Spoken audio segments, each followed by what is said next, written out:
The Telltale Heart by Edgar Allan Poe. True, nervous, very, very dreadfully nervous I had been and am, but why will you say that I am mad? The disease had sharpened my senses, not destroyed, not dulled them. Above all was the sense of hearing acute. I heard all things in the heaven and in the earth. I heard many things in hell. How then am I mad? Hearken, and observe how healthily, how calmly I can tell you the whole story.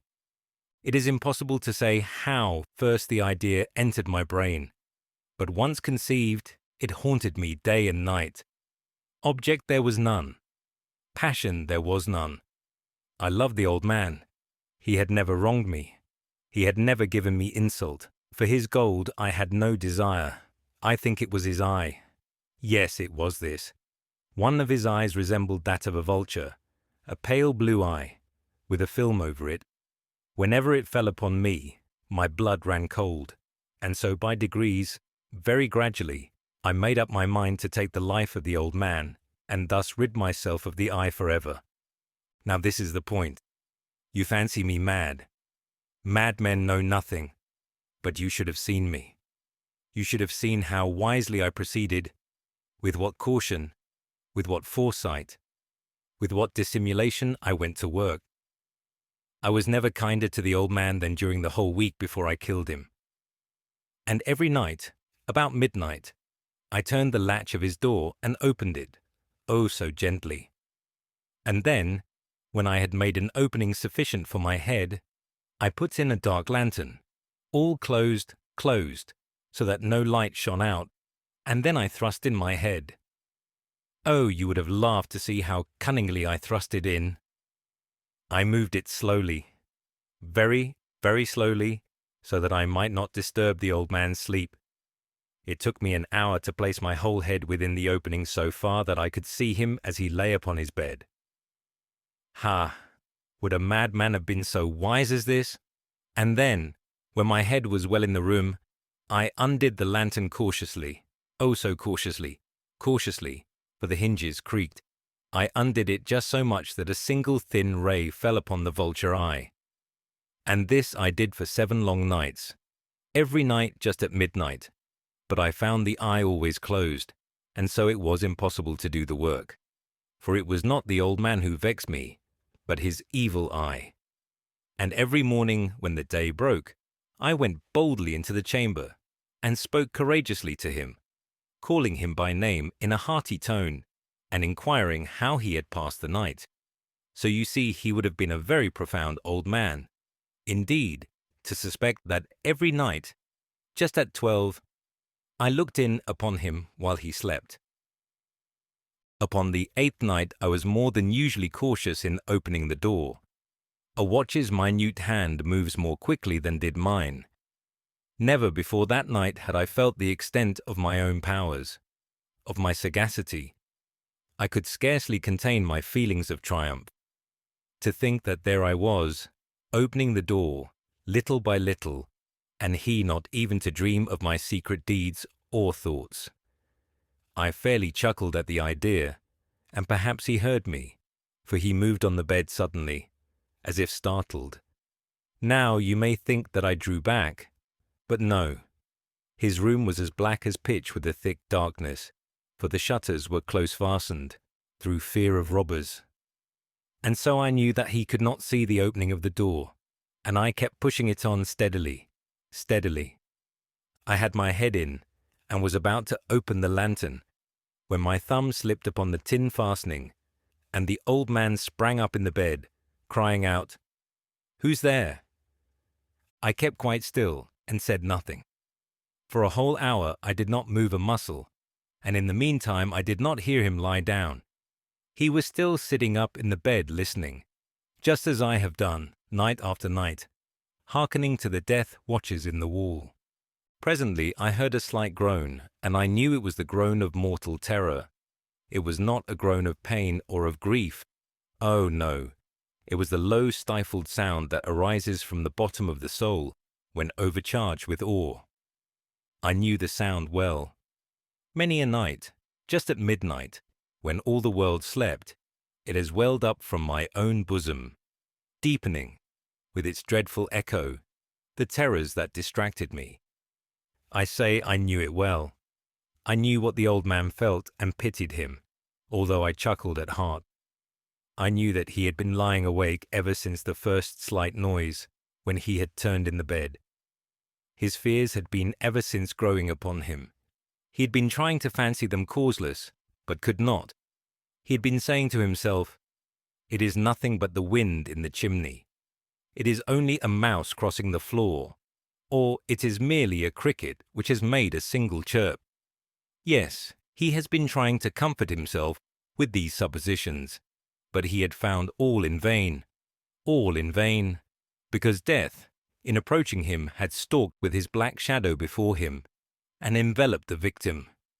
And it was the mournful influence of the unperceived shadow that caused him to feel, although he neither saw nor heard, to feel the presence of my head within the room. When I had waited a long time, very patiently, without hearing him lie down, I resolved to open a very, very little crevice in the lantern. So I opened it. You cannot imagine how stealthily, until, at length, a single dim ray, like the thread of the spider, shot from out the crevice and fell upon the vulture eye. It was open, wide open, and I grew furious as I gazed upon it. I saw it with perfect distinctness, all a dull blue, with a hideous veil over it that chilled the very marrow in my bones. But I could see nothing else of the old man's face or person, for I had directed the ray as if by instinct, precisely upon the damned spot. And now have I not told you that what you mistake for madness is but over-acuteness of the senses? Now, I say, there came to my ears a low, dull, quick sound, such as a watch makes when enveloped in cotton. I knew that sound well, too. It was the beating of the old man's heart. It increased my fury, as the beating of a drum stimulates the soldier into courage. But even yet I refrained and kept still. I scarcely breathed. I held the lantern motionless. I tried how steadily I could maintain the ray upon the eye. Meantime, the hellish tattoo of the heart increased. It grew quicker and quicker and louder every instant. The old man's terror must have been extreme. It grew louder, I say, louder every moment. Do you mark me well? I have told you that I am nervous. So I am. And now, at the dead hour of the night, amid the dreadful silence of that old house, so strange a noise as this excited me to uncontrollable terror. Yet, for some minutes longer I refrained and stood still. But the beating grew louder. I thought the heart must burst. And now a new anxiety seized me. The sound would be heard by a neighbor. The old man's hour had come. With a loud yell, I threw open the lantern and leaped into the room. He shrieked once only. In an instant I dragged him to the floor and pulled the heavy bed over him. I then smiled gaily to find the deed so far done. But for many minutes the heart beat on with a muffled sound. This, however, did not vex me. It would not be heard through the wall. At length it ceased. The old man was dead. I removed the bed and examined the corpse. Yes, he was stone dead. I placed my hand upon the heart and held it there many minutes. There was no pulsation. He was stone dead. His eye would trouble me no more. If still you think me mad, you will think so no longer when I describe the wise precautions I took for the concealment of the body. The night waned, and I worked hastily, but in silence. First of all, I dismembered the corpse. I cut off the head, and the arms, and the legs. I then took up 3 planks from the flooring of the chamber, and deposited all between the scantlings. I then replaced the board so cleverly, so cunningly, that no human eye, not even his, could have detected anything wrong. There was nothing to wash out, no stain of any kind, no blood spot whatever. I had been too wary for that. A tub had caught all, ha! When I had made an end of these labors, it was 4 o'clock, still dark as midnight. As the bell sounded the hour, there came a knocking at the street door. I went down to open it with a light heart. For what had I now to fear? There entered 3 men, who introduced themselves, with perfect suavity, as officers of the police. A shriek had been heard by a neighbor during the night. Suspicion of foul play had been aroused. Information had been lodged at the police office, and they, the officers, had been deputed to search the premises. I smiled. For what had I to fear? I bade the gentleman welcome. The shriek, I said, was my own in a dream. The old man I mentioned was absent in the country. I took my visitors all over the house. I bade them search well. I led them, at length, to his chamber. I showed them his treasures, secure, undisturbed. In the enthusiasm of my confidence, I brought chairs into the room, and desired them here to rest from their fatigues, while I myself, in the wild audacity of my perfect triumph, placed my own seat upon the very spot beneath which reposed the corpse of the victim. The officers were satisfied. My manner had convinced them. I was singularly at ease. They sat, and while I answered cheerily, they chatted of familiar things. But ere long I felt myself getting pale, and wished them gone. My head ached, and I fancied a ringing in my ears.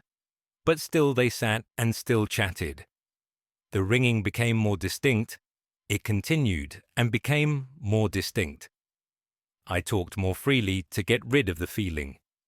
But it continued and gained definitiveness, until, at length, I found that the noise was not within my ears.